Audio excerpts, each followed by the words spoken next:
जय श्री कृष्णा सभी को।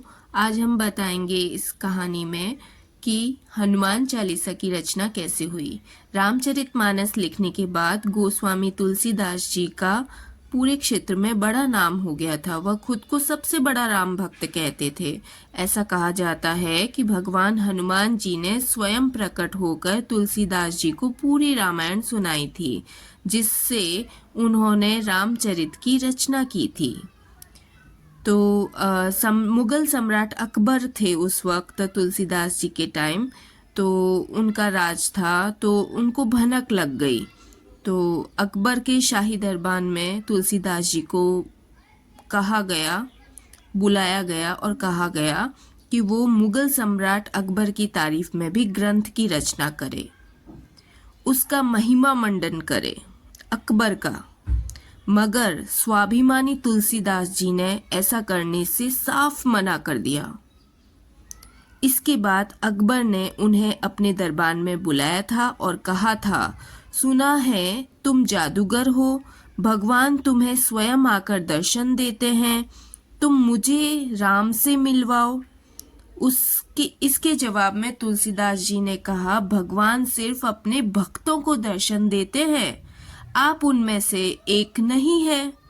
पूरे दरबार के सामने अकबर की बेइज्जती हो गई थी।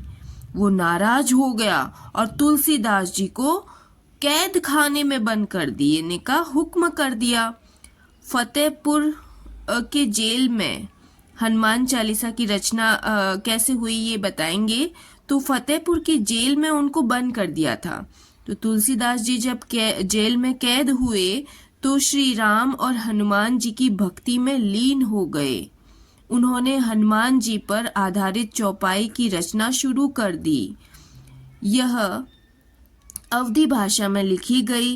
तुलसीदास जी करीब 40 दिन तक अकबर की कैद में रहे। इस दौरान उन्होंने 40 चौपाइयाँ लिखी, इसीलिए इसे हनुमान चालीसा कहते हैं, यानी हनुमान जी की 40 चौपाई।